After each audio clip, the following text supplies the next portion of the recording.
questions. And if the answer is no, then they can drop down all of the female characters and then ask, do you have a mustache? The answer is yes, and so on and so forth.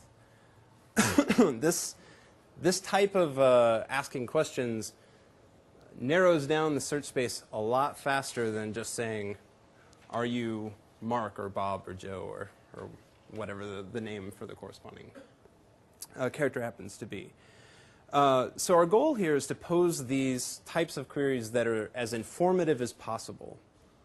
And so what the lecture today is going to be about is how do we automate that process, that active searching through. And if at any point you've got like specific questions or concerns, feel free to interrupt. Hopefully we can still get through all the material. So we'll start with a thought experiment. Let's say that you're in charge of an Earth convoy to colonize the planet Zelgon, some extrasolar planet. It doesn't matter where. And on this planet, there's various food sources, and you find these round fruits. And the people in the convoy who ate these round fruits found them really tasty. And then there are also these really spiky fruits, and the people who ate those got sick. So we kind of have a learning problem here. There's a range of fruits from spiky to smooth on this planet. All right? And what your job is the person who's in charge of this convoy, is you need to learn how to recognize the safe fruits from the poisonous fruits. And you want to do this while risking as few of your colonists' lives as possible. So to formalize this as a machine learning problem, this is like learning a change point. We've got some binary function that we're trying to learn. And there's a continuous space. Let's say there's just some parameter that controls spikiness to roundness. And the goal is to learn some threshold, which I've denoted theta star here. And you want to learn that as accurately as possible using as few labeled instances as possible. So what's a labeled instance in this case?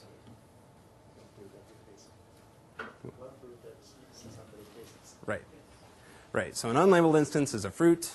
A labeled instance is you give that fruit to somebody, they eat it if they got sick, versus they didn't get sick. That's our label. So in the typical passive supervised learning setting, all the instances have to be chosen before these tests are run.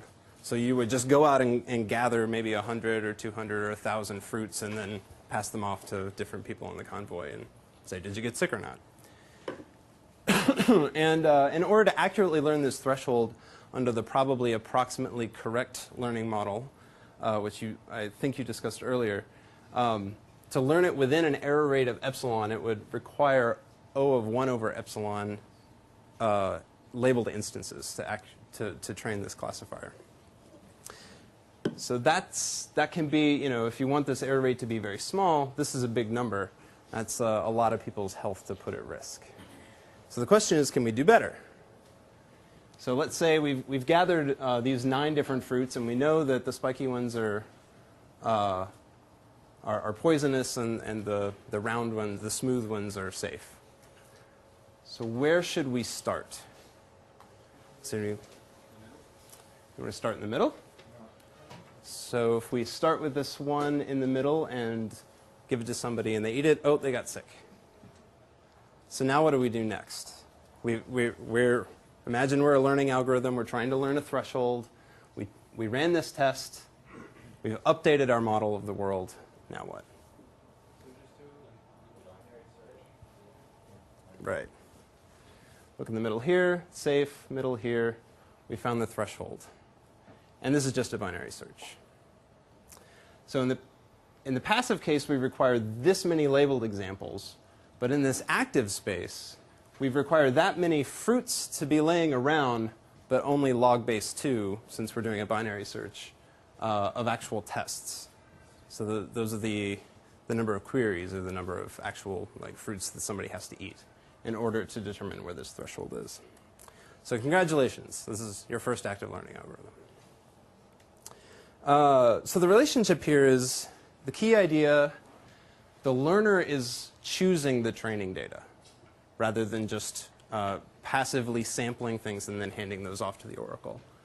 And on planet Zelgon, our example is whether or not a fruit is poisonous or safe. But in general, this is like the true label of some instance in the problem domain that we're studying. And the goal in doing this is to reduce the training costs. So in the fruit example, this is the number of lives that we put at risk by asking them to eat a fruit.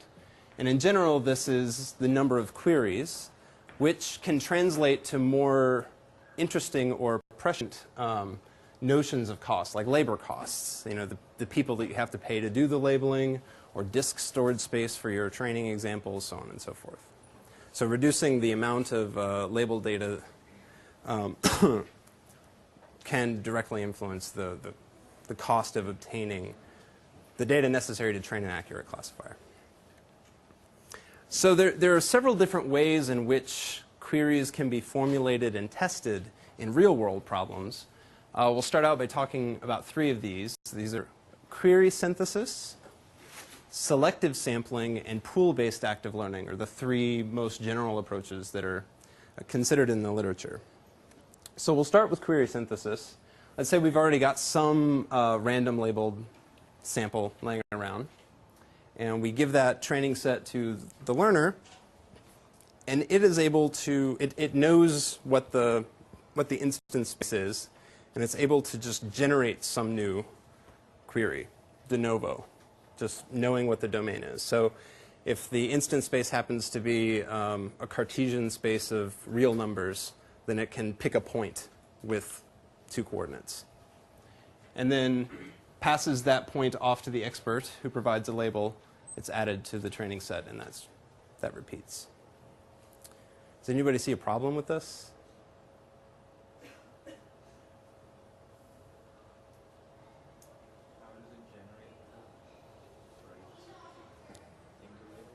So it's a technical challenge of how to actually synthesize that point. Is that what you're saying? Yeah, that's true too. There's also a more kind of philosophical problem, or like a more basic problem than that. Did you have your hand up? No. The expert is not only right. That's true. Let's pretend he is. There's still another problem.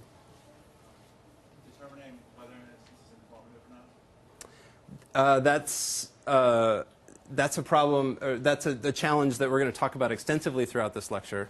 But even more basic than that. That's specific to this, like synthesizing queries. You have to first learn the distribution of, like, you have to already have a generative model to, like, generate the, like, you have to learn part of the generator. Right. So you don't know what the underlying natural distribution of instances is. So this became very apparent in the early 90s when people first started trying to do this query synthesis in practice. So Lang and Baum did this experiment with artificial neural networks trying to learn to classify handwritten digits to recognize, which of 10 digits this particular character corresponded to. And the queries that it synthesized just didn't make any sense a lot of the time.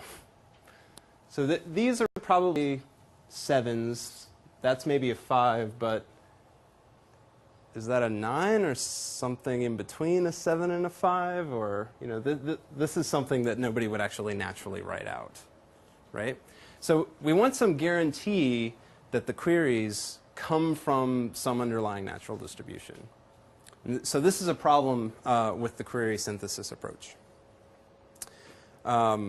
If we had some generative model of where the data was coming from, then we could combine that, for example, with a query synthesis approach.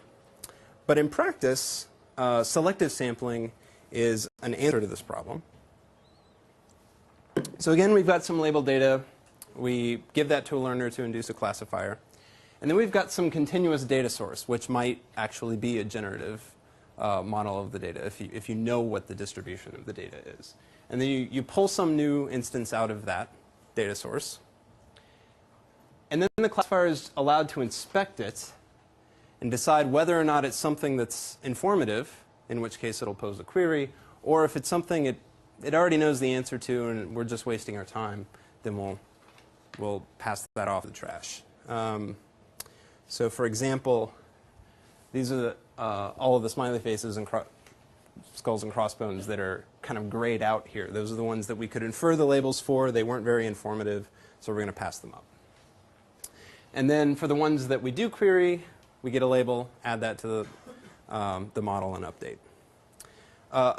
Another extreme to, well, yeah, so the advantage here is that we ensure that the query instances come from some underlying natural distribution. Question? Why don't you make the expert? I'm sorry? Why don't you make the expert choose the query? Like you're choosing the material to teach me. I'm not asking you which material to query. Right. So there is actually, we're not going to talk about that today, but there is a subfield of machine learning, I believe, called curriculum-based learning, in which the teacher is actually selecting the best instances to hand off to the learner. In this case, we're actually interested in if the learner is able to pose queries to the teacher or the oracle, how do we best choose which questions to ask? So that's another problem that we're not going to discuss today, but it's another important research area. And the assumption here is that drawing an instance from the distribution is significantly less expensive than obtaining the label. So it costs you something to have your expert label it, but it's free to get it. So like this is, if text classification is the problem that you're working on, it's really cheap to download a lot of documents. It's expensive to have somebody read them. And this is on another sort of extreme end of selective sampling. In pool-based active learning, we assume that we've already got some database of unlabeled instances laying around, and the model is just able to inspect it, pull out the best query, pass that off to the oracle, get the label, and repeat. Okay. Often this is how we evaluate learning algorithms. So this is for a text classification task of classifying baseball versus hockey documents. This is a real experiment I ran with logistic regression.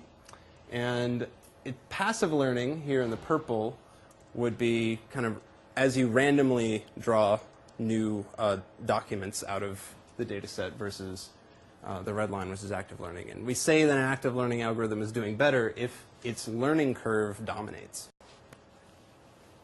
Best is by measure of information gain. So this is just in terms of prediction accuracy. I'm sorry, the last slide. So Best out of the sample pool. that's what the rest of the lecture is going to be talking about. There's a lot of different ways to measure how informative an instance is. In practice, you know, a lot of big companies and research projects are using active learning. IBM is using this for sentiment analysis in blogs and also noisy relabeling. I think somebody asked about you may not be able to trust the oracle, and in that case maybe you want to get multiple labels. So they use active learning to determine which ones they should get extra labels for. The biomedical group at Siemens is using active learning with some natural language processing tasks as well as computer-aided diagnosis. Microsoft, even for a while, had a plugin for MS Outlook that used active learning to automatically, well, they had a classifier to automatically figure out what your voicemail messages, you know, what folder they belong to. And if it wasn't sure, it would actually use active learning to ask you. And at Google, this is my favorite quote, "While I can confirm that we're using active learning in earnest in many problem areas, I really can't provide any more details than that. Sorry to be so opaque." And this is from David Cohn, who actually was visiting CME last week, and I got to meet him in person for the first time. He did a lot of seminal influential work with neural nets and active learning about 15 years ago. So now let's get back to how do we select queries. In general, so we know in this particular problem we can use binary search, but let's take a different view of the problem in terms of a probabilistic classifier.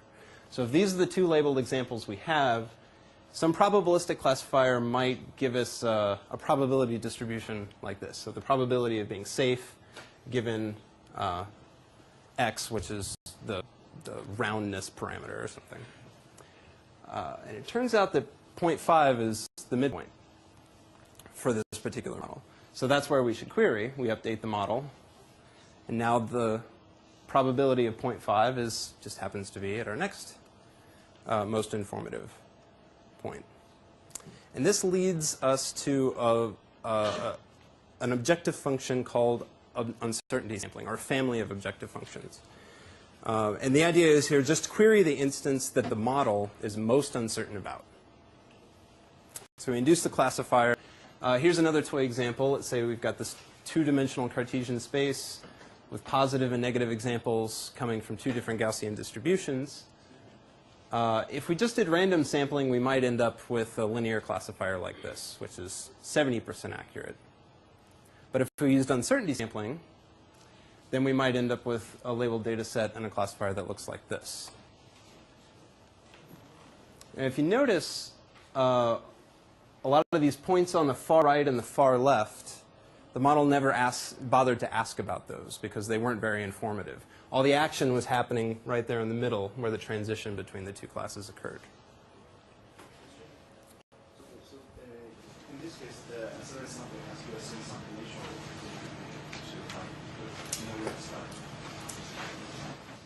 In all of these cases, we're going to assume that there is some labeled data already laying around. It's just much smaller.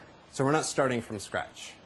There are learning algorithms that do, but they often rely on assumptions that don't hold up in practice. So for all of this, like in the schematic cartoons that I had here before, we assume we started out with some small, it can be just two labeled examples, but some very small labeled set. Okay, so how do we measure uncertainty?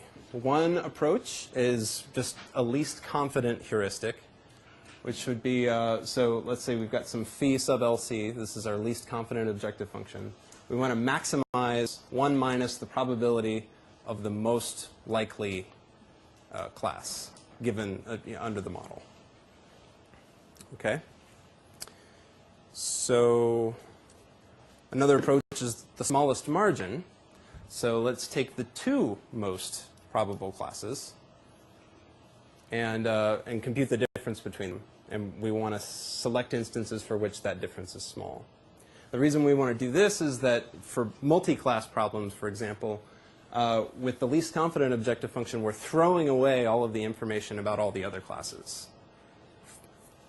Whereas in this, we can sort of incorporate what we know about the second most likely class as well. And if we want to push this to the extreme, we can use entropy, which averages over all of the classes. I believe you probably learned about entropy when inducing decision trees and stuff. So this is the exact same function. And the interesting thing is, for binary classification problems, all of these are equivalent. Because for all of these are monotonic functions of each other. So if you have some pool laying around and you evaluate all the instances, you're going to get the same ranking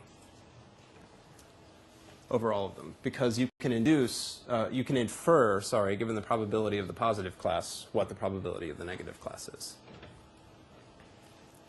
But for multi-class problems, they're not the same. So here's kind of a intuitive visual plot. Let's say we had a 3-class problem. Each edge of the triangle corresponds to, corresponds to a class. So this is one class, this is another, and this is the third class. This point here means that we have probability 1 for this class and probability 0 for all of the others, and correspondingly for all of the other corners. The midpoint here means 0. The model doesn't believe it's this class at all, but it's got a 50-50 chance of believing that it's the other two classes. And smack in the middle is a uniform distribution, uniform posterior distribution over all 3 classes. So as you can see with all 3 of these, the center point is the most informative query that you could ask. So that's the uniform distribution where you don't know anything else. And also, each of the 3 corners is the least informative query that you could ask because the model's very confident in what the classification is. But they have different intuitions about uncertainty for everything in between.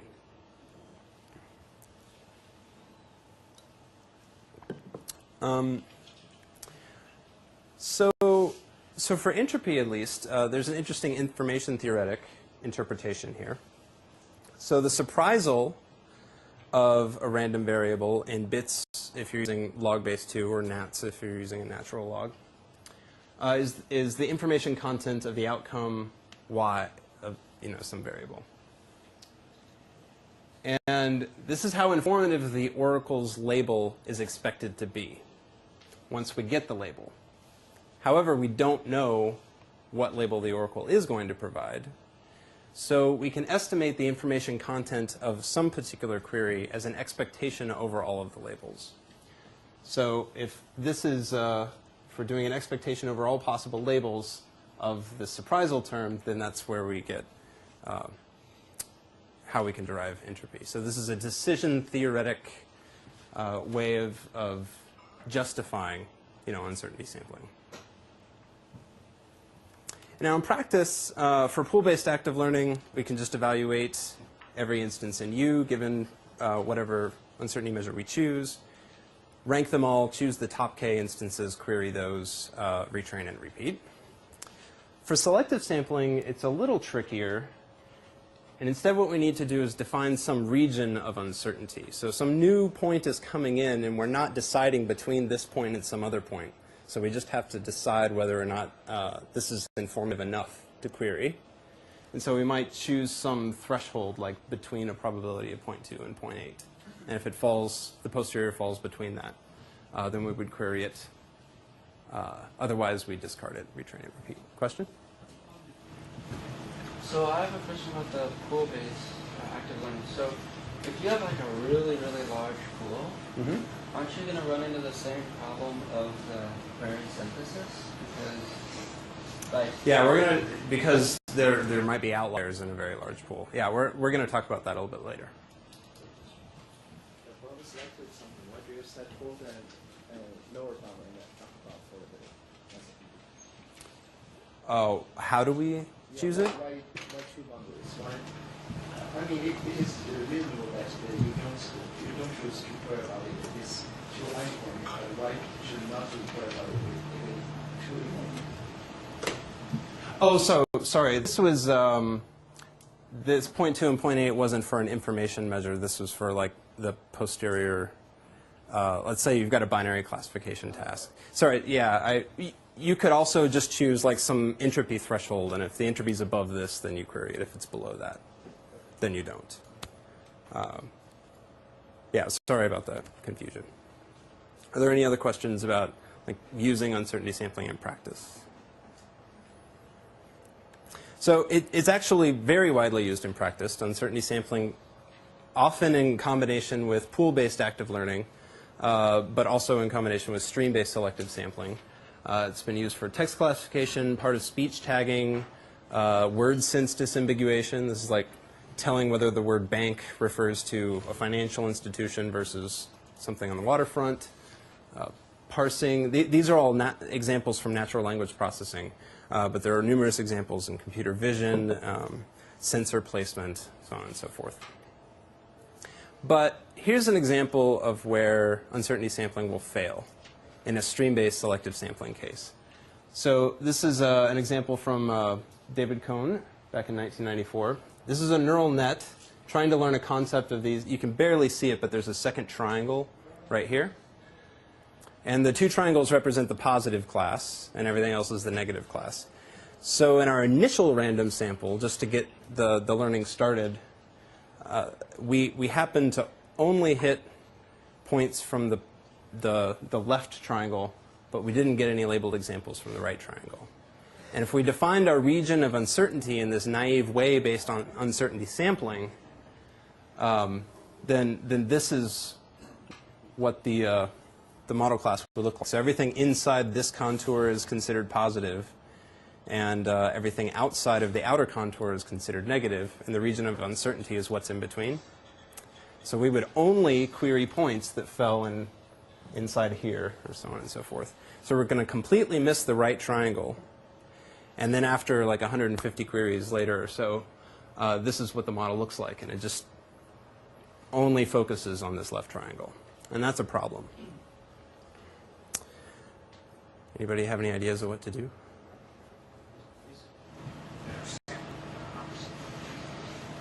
Oh, better sampling, but in terms of like deciding. So again, in this case, we're drawing some new instance from the distribution. We're deciding whether or not to query it or throw it away.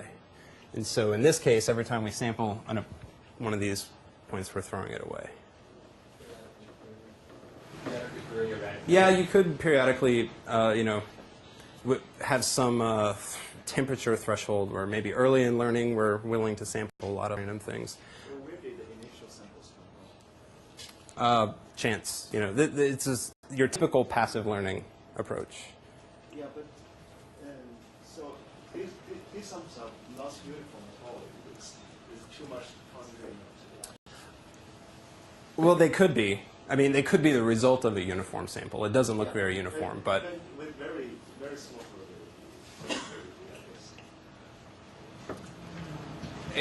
I agree. This is a pathological example, but it does illustrate the point that uncertainty sampling can cause lots of problems. It could also be that maybe the rest of the concept is some very small part of the instance space. And so even if we did a uniform sample, maybe we just miss it. Or if it's a checkerboard as opposed to this, maybe we still get a uniform sample, but a few of the checks we miss. And the model becomes overly confident about parts of the space that it knows nothing about. That's the bottom line here. So maybe as you're trying to decide whether you throw away a bias penalty, so that it will design against the bias, so it's balanced bias. That's another idea. Why don't we move on and think about so the problem with uncertainty sampling here is that we're only using the confidence of a single classifier. And it may be the best classifier that we can introduce given the training data that we have. But this classifier in like a parametric model is sometimes called a point estimate. And this classifier can become overly confident about regions of the space that it knows nothing about. So instead of thinking about the uncertainty of the data point, the uncertainty of the example, we can flip the lens around and consider our uncertainty about the model itself. So in order to do that, let's talk about version spaces. I think this came up a little bit earlier. So version space is the set of all the classifiers that are consistent with the labeled data that you've seen so far. So on the left here, we've got example of version spaces for linear discriminants between data points in a two-dimensional space. Over here, if we've got axis parallel box or rectangles, this is the version space that we might see. And the problem is that the larger the version space is, the less likely each individual classifier in the version space is. So maybe what we want to do to make our classifier look more probable is query points that will reduce the size of the version space. So let's revisit this idea in the context of our Zelgin fruits. Here, if we've got 9 unlabeled examples, there's 8 possible thresholds that we can draw. So the version space is of size 8. If we query the middle point, all of a sudden, we've halved the size of the version space. If we query the next point, again, we've halved it, and very quickly, after only 3 instances, we found the correct threshold. So a simple version space algorithm, in general, is to enumerate all of the possible hypotheses, or maybe if you know enough about the hypothesis space, you can compute this analytically, like if x is 1 here and 9 there, at the very beginning, 9 minus 1 is 8, which is the size of the version space. And then the optimal query is the one that will most reduce the size of the version space in expectation over the label that we get. Because again, we don't know what label the oracle will provide. And so ideally, we can have the size of the version space with each query. And this is exactly what binary search does in this one-dimensional toy example that we've been running with. Now let's talk about how we can generalize this version space search to more interesting problems. So let's start by talking about support vector machines and version spaces. So for a two-dimensional problem, this is the feature space. So each instance, these are positive examples and negative examples, lay in this 2D coordinate space. And the possible support vector machines that you can induce from this are denoted by the lines. And the way we can draw these is because the weight vectors for the support vector machine and the input vector for some instance, it's just a dot product of those two. And if it's positive, we classify the instance as positive. If it's negative, we classify it as negative. And if it's 0, that's where the line is. So we can just set that equation to 0 and solve for the coordinates, solve for the line in the instance space. Now, there's an interesting duality in that we can just solve that equation in the opposite direction. And in this case, our points are hypotheses. So our points correspond to support vector machine weights, and the lines are points. Sorry, the lines are instances. And so let's say these 4 points here in feature space are the support vectors. They might correspond to these 4 lines in a hypothesis space. And the version space are the set of all hypotheses that are bound up, inside these support vectors. So we could throw away this point, for example, and end up with the same version space in feature space, the same set of lines. And that would be equivalent to like throwing away this line here in hypothesis space. We'd still end up with the same remaining version space. Okay. Now, for the support vector machine, the optimal classifier is the one that has the widest margin within that version space. And this corresponds to the point that is the center of the largest hypersphere that fits inside the version space. So just to review, this entire thing is the hypothesis space. The version space is the subset that's constrained by the support vectors. And then the optimal support vector machine is the center of a sphere that fits inside the version space, the largest one, in fact. Okay. Now, the size of the version space, then, is proportional to the radius of this sphere, which is proportional to the size of the margin. So if we're doing a version space search, we've got some new instance that comes in, and we want to select the one that's most going to cut this version space in half. Can anybody think of a heuristic of how we can do that?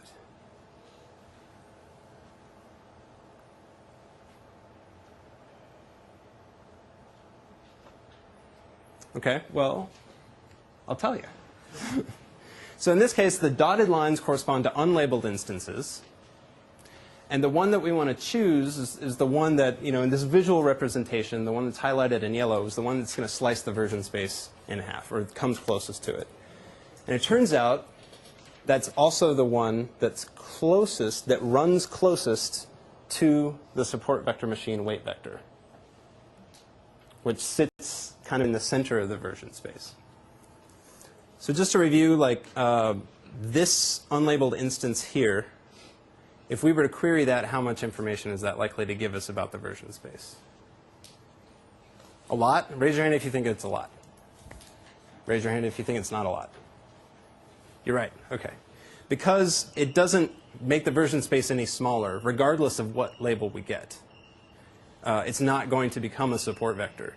This instance right here does actually chop into the version space quite a bit, and it's likely to become a support vector. The new version space, or the new hypersphere, will be a little bit smaller, and the new optimal weight vector will be maybe right here where I've got my cursor. But it's not going to help as much as this point. Now, if we flip the lens back in the other direction, this corresponds to the point that's closest to the hyperplane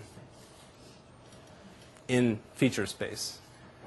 And this corresponds, or basically you can also think of this as margin-based uncertainty sampling.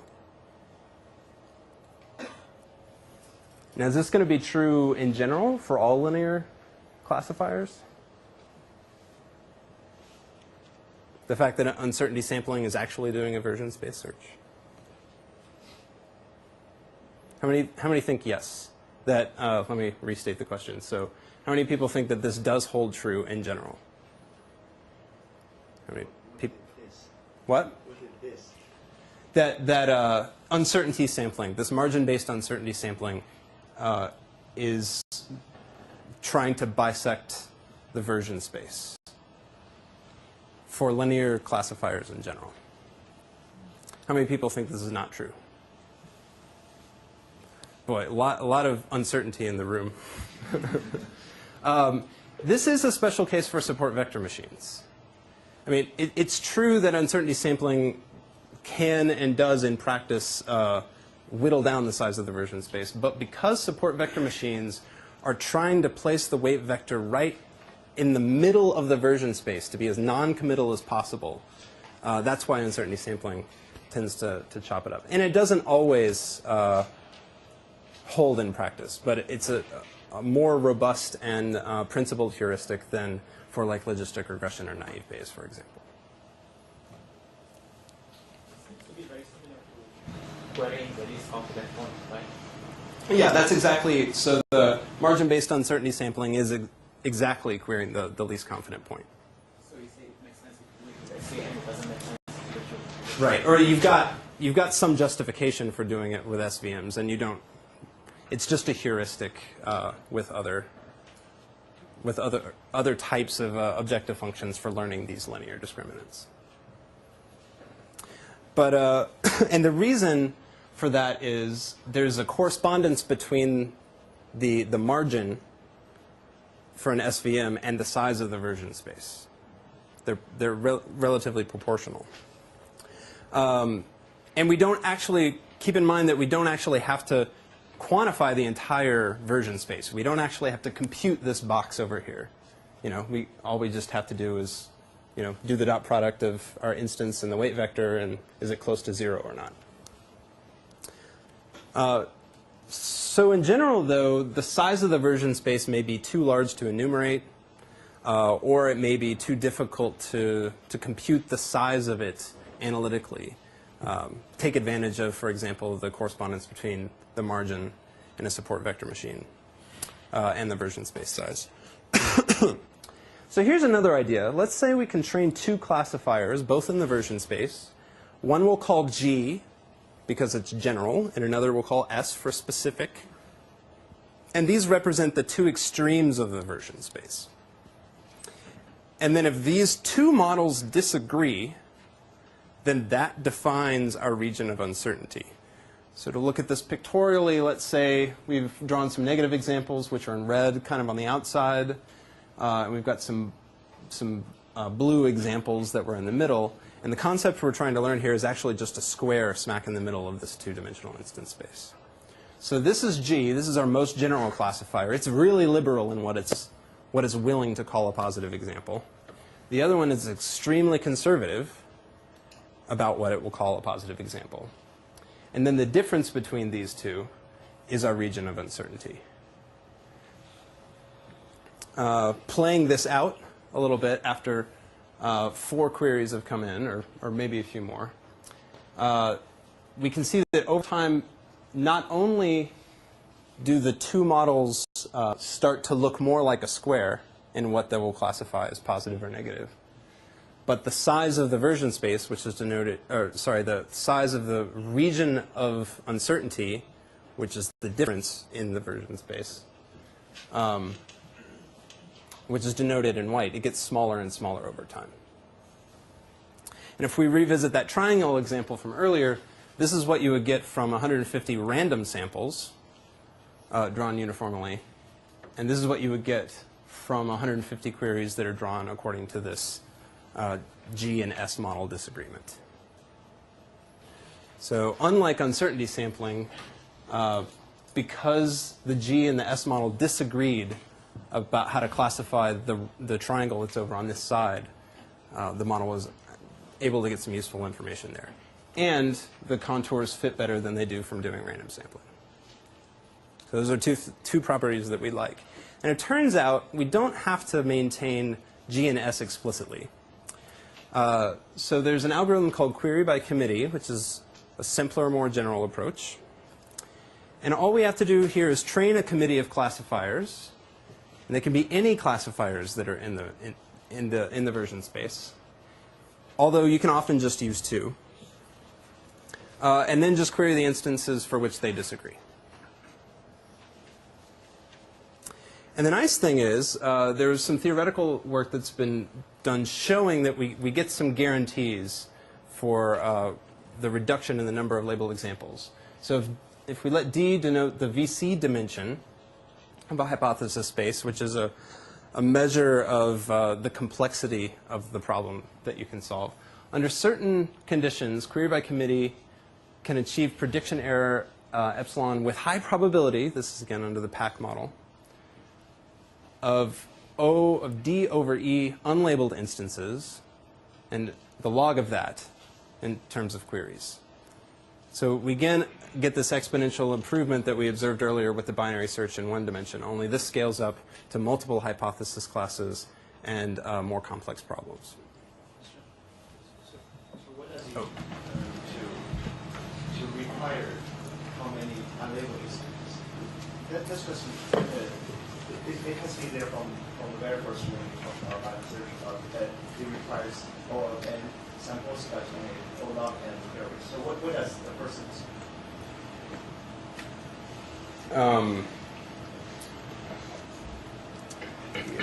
So let's see. Did you talk about PAC?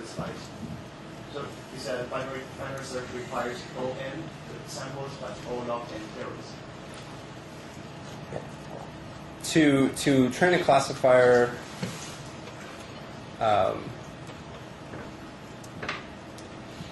so if you have n samples, right? Just thinking about, actually, maybe we can take this offline, just to make sure that we get through all the material. Right. So in practice, going back to selective sampling and, oh, sorry. So by training your committee, you mean like you don't like, you just pick a hypothesis that's consistent with the training data? Mm-hmm. Right. So within any two linear discriminants that are consistent with the training data, just pick any two of them. And if they disagree, then it's a point that you want to query. Can this committee be updated as you cut down on the version space? Yes. So as you get new labeled points that you bring them in, that reduces the size of the version space. You select two new committees, two new classifiers to create a committee. So in the selective sampling, which is when we've got the stream of points that are coming in, we train a committee, observe new instances, but we only query the ones for which they disagree. Or maybe we can quantify the level of disagreement if we have a large committee or you have got a probabilistic classifier or something like that. And then you retrain and repeat. In the pool-based case, we can train the committee and you measure the disagreement for every instance in the unlabeled pool, and then rank and query the top k instances, retrain and repeat. So some design decisions on how you actually do this in practice. One question is, how do you actually build the committee? And if you've got some model that measures the probability of some theta, which is the parameter vector, given the labeled data, then you can just sample two models out of that.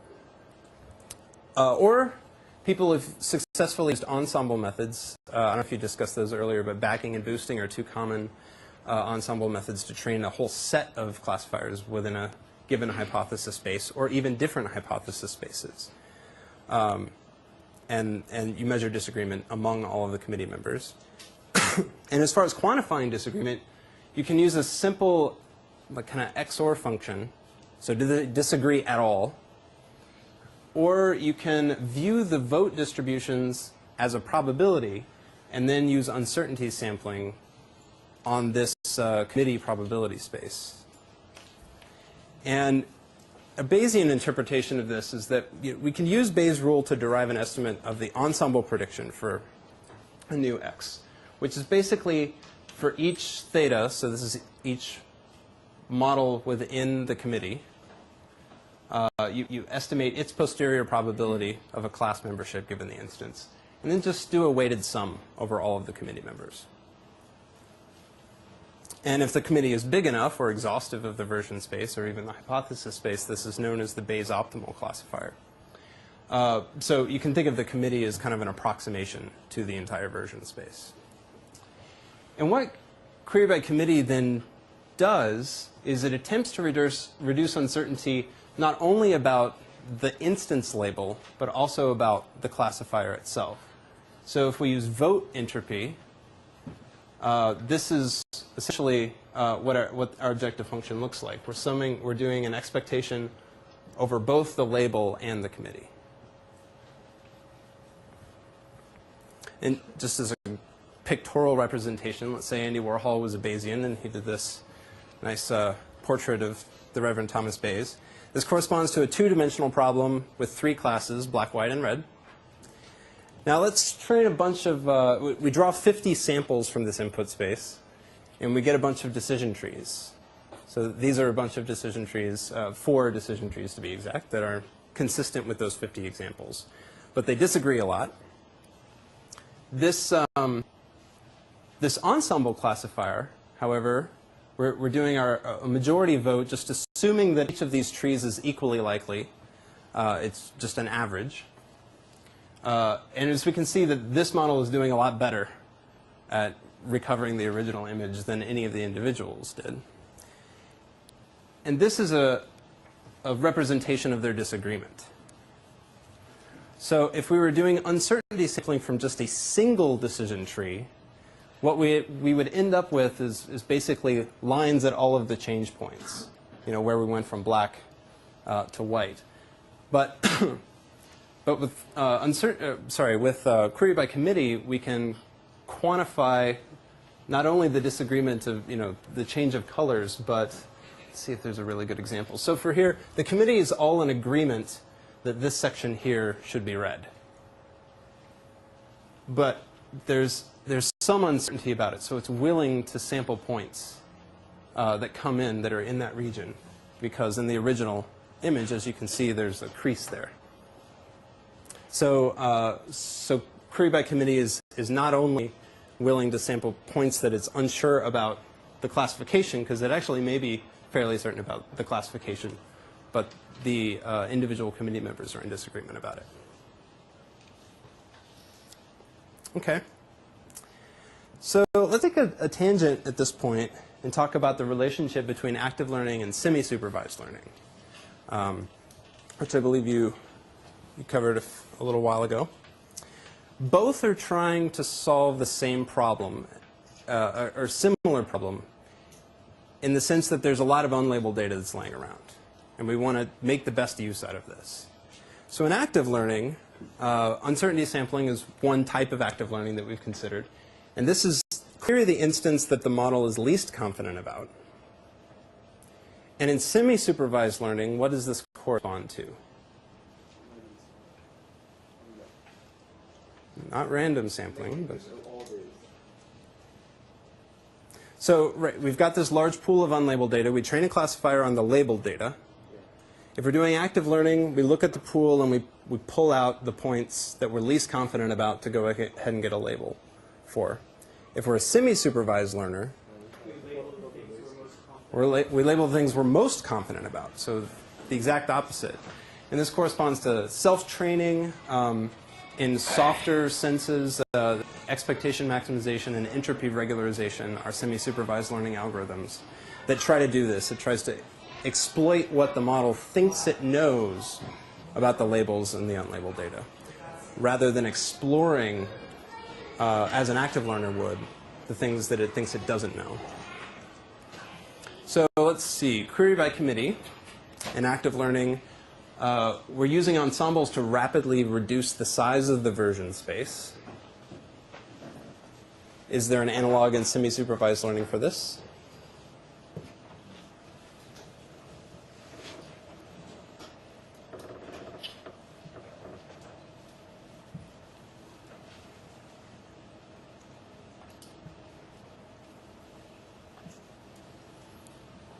There is.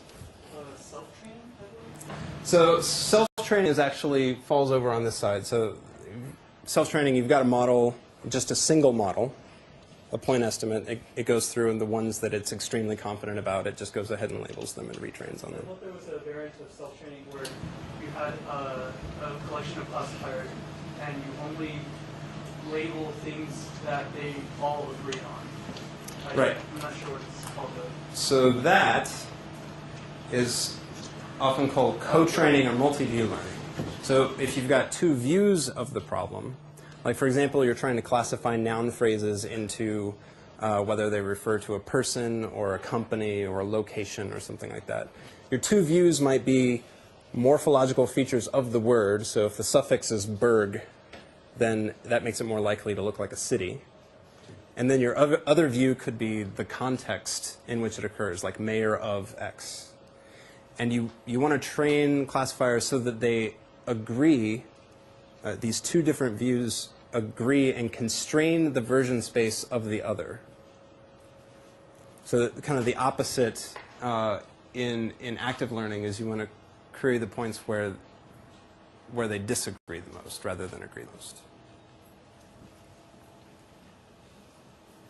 All right, now we're going to get to the question that was in the upper back left-hand corner earlier.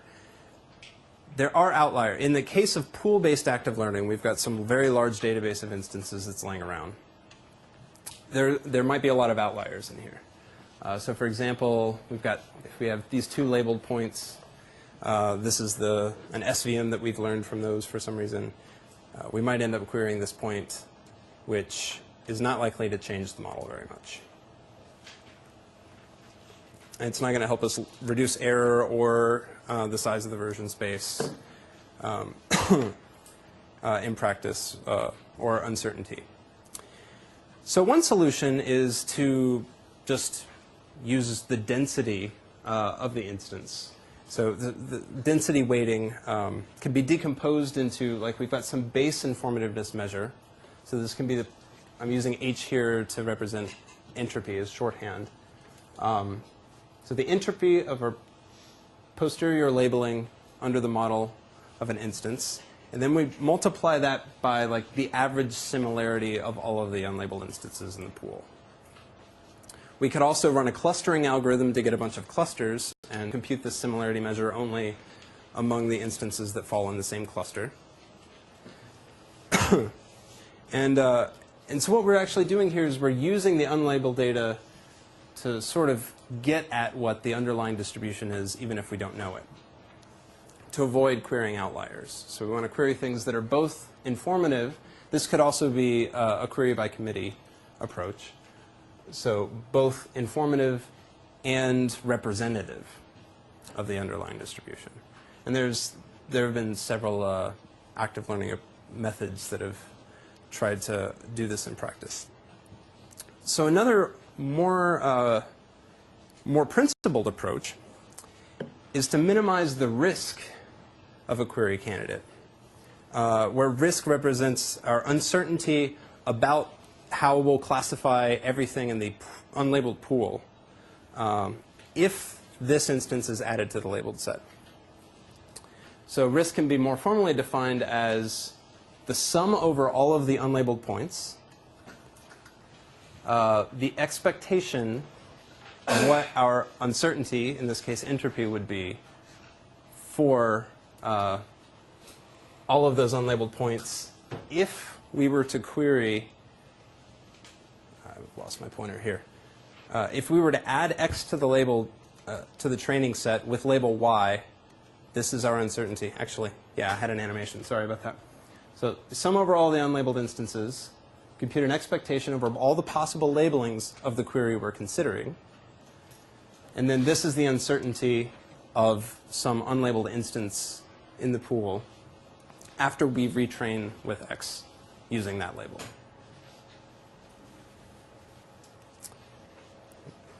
kind of wish I had made a more pictorial representation of this, but is this clear?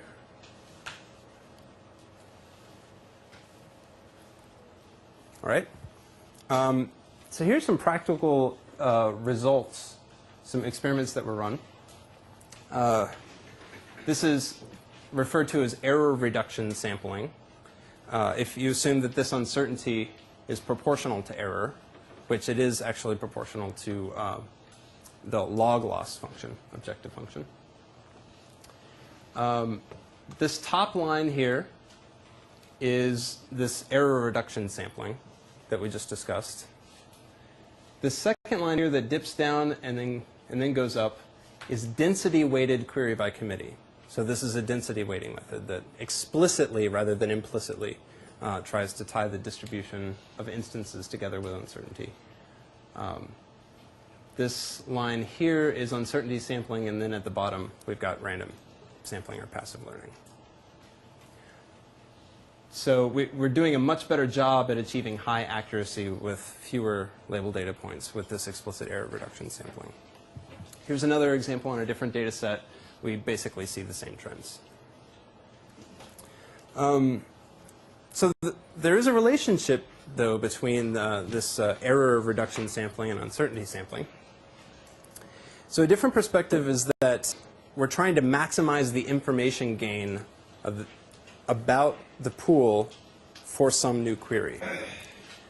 So the information gain can be decomposed into these two parts. First, this is the uncertainty before we ask the query. So before we've retrained the model at all, sum over all of the unlabeled instances, compute the entropy under the current model of those instances, and then the risk turns out to be the expected entropy after we've retrained the model with some possible label. And we make a simplifying assumption that this query we're currently considering is representative. Then we don't need to do the sum over all of the unlabeled examples. And we can just substitute x for u in this case. So now if we make a second simplifying assumption that the expected uncertainty of x after we've queried it and obtained its label is 0, which seems reasonable, right? Once we have the label, then we have no uncertainty about it. Then this just reduces to entropy-based uncertainty sampling. So entropy-based uncertainty sampling is actually trying, in a weird way, to do this error reduction objective function under two often violated but simplifying assumptions. The first is that every query is as representative as every other. And the second is that once we've obtained its label, we'll have no more uncertainty about its label. So the score sheet for this kind of error reduction sampling approach is that it's a more principled query strategy, and it can also be model agnostic as long as we've got some way of computing a posterior probability. You can use naive Bayes, logistic regression, Gaussian processes, support vector machines have all been used in the context of this approach, but it's also very expensive. So if we go back to,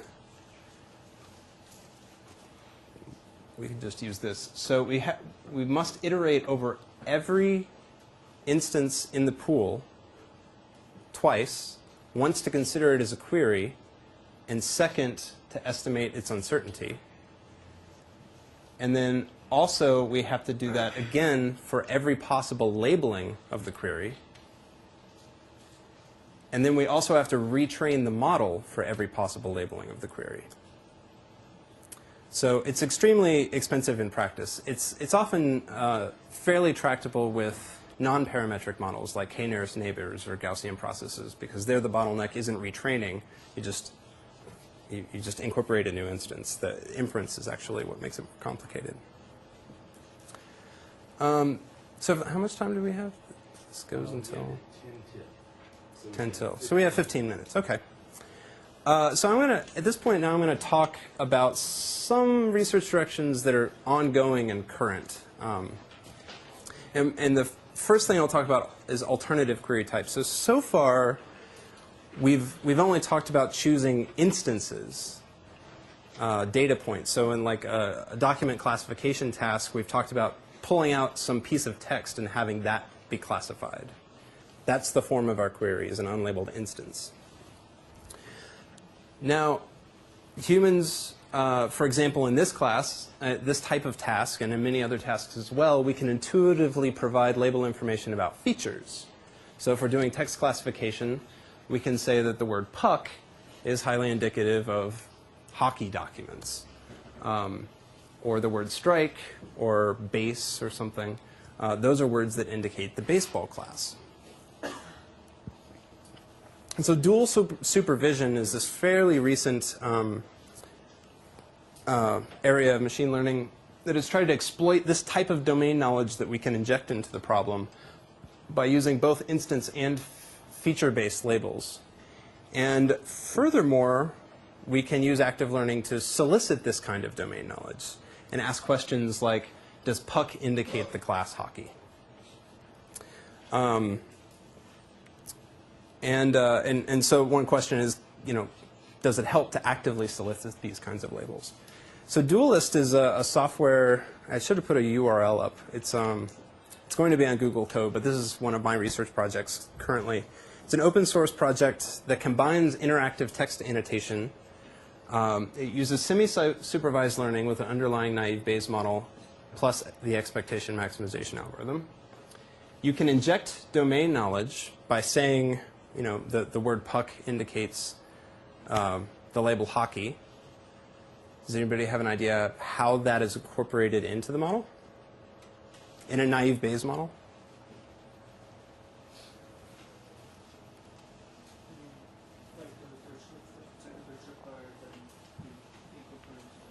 Right. So since we're using a Dirichlet prior over the multinomial parameters of generating words given a class, we just adjust that Dirichlet prior accordingly. And then it also uses active learning by using uncertainty sampling to query instances and computing the mutual information between a feature and all the probabilistically labeled instances in the pool to generate queries about particular features. And since we have some time, actually, I wasn't exactly prepared for this, but let me, I think I can give you a quick demonstration.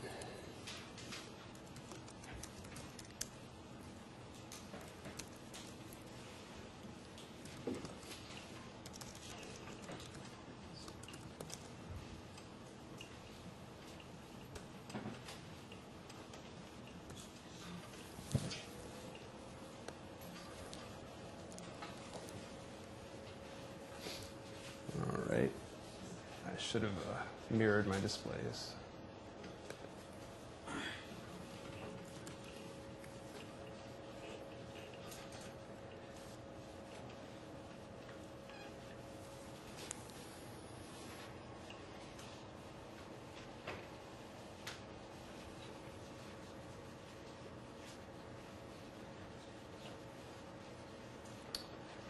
So let's actually look at that baseball hockey example I was alluding to.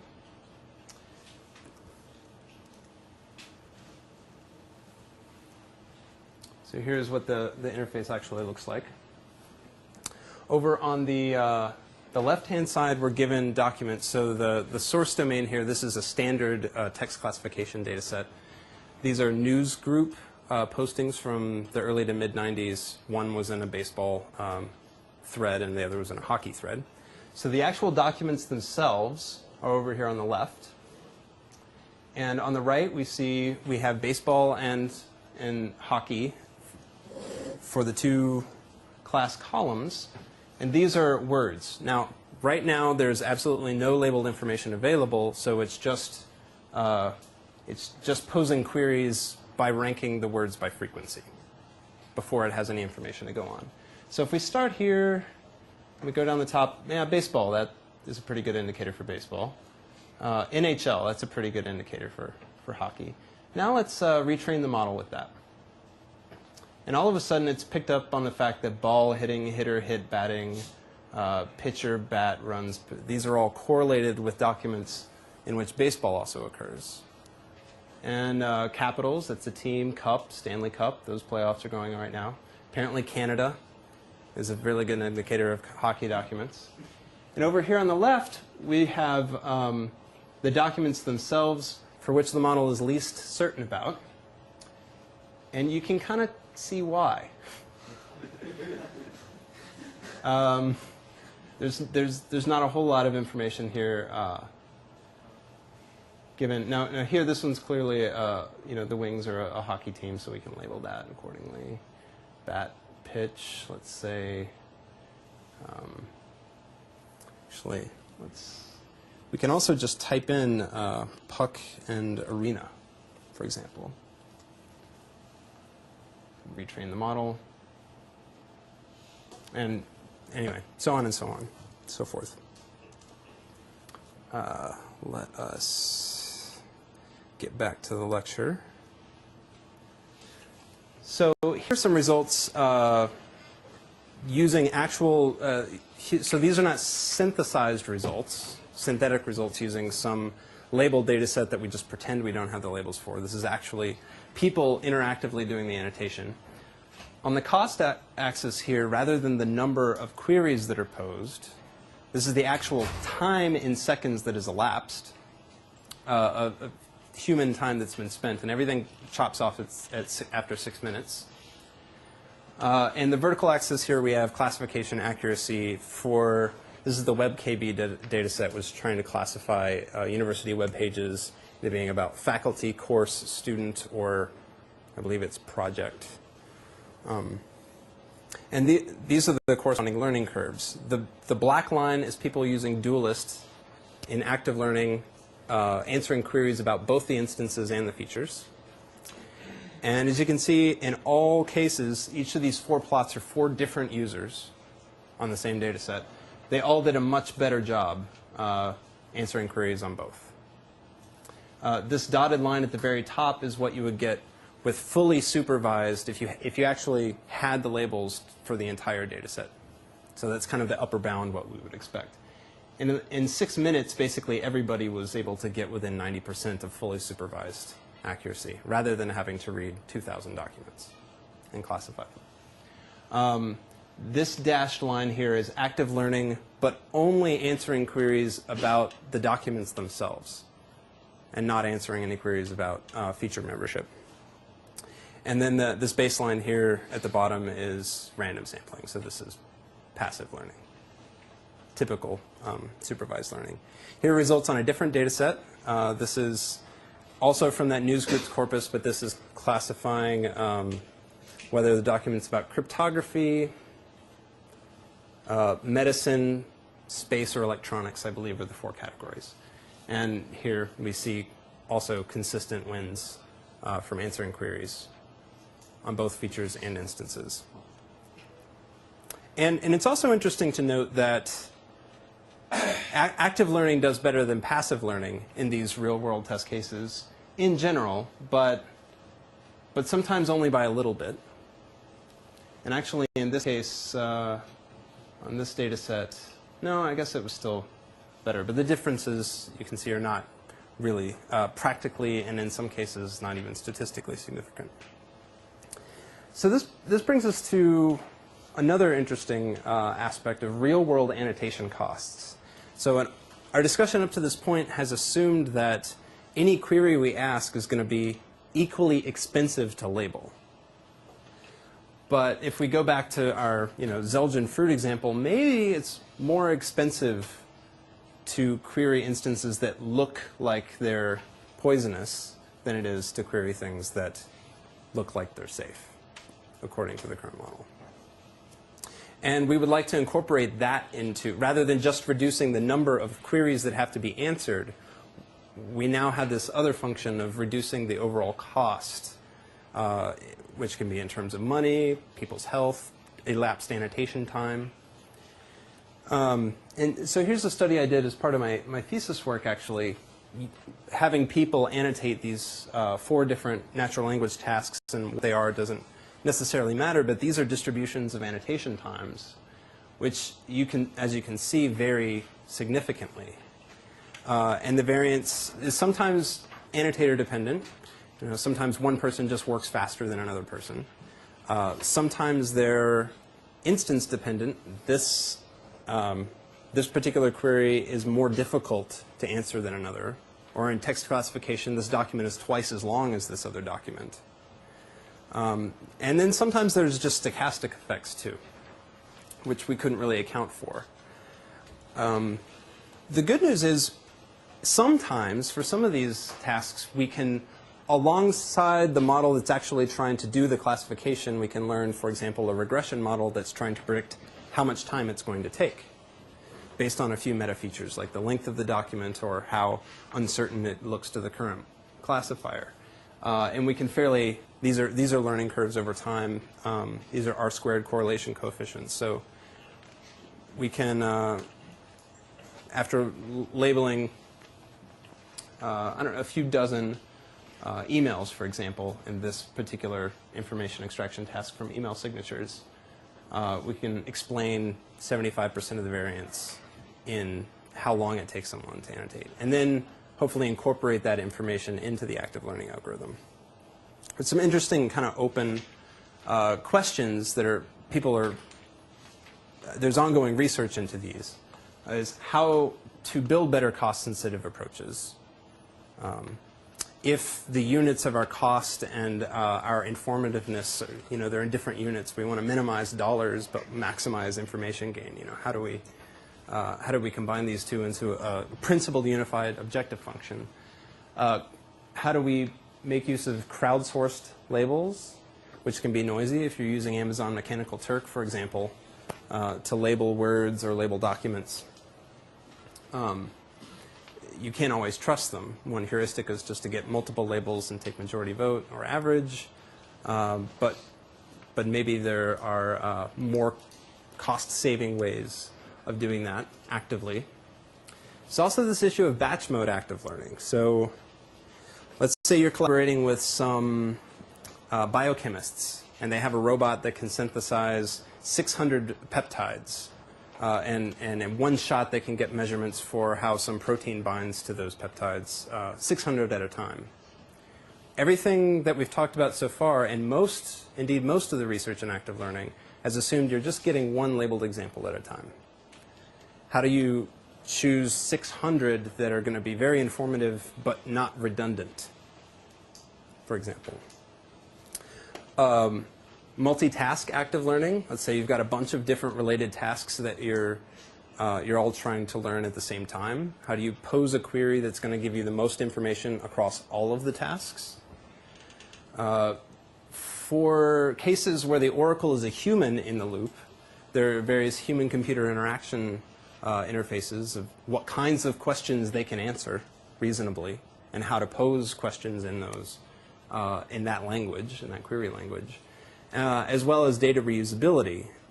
There's a strong connection between the inductive bias of your learning algorithm and the data that you end up collecting. So for example, if your active learner is a linear classifier, you may not be successful at reusing that labeled data with something that's not a linear classifier. There are no theoretical guarantees for the reusability of the data, and there's very little empirical work that's gone into answering this question. Although some people have done it successfully, like using naive Bayes to do selective sampling for a decision tree, for example. People have done that successfully. That's all I have at this point. I think it's 10 till, so I'll wrap up.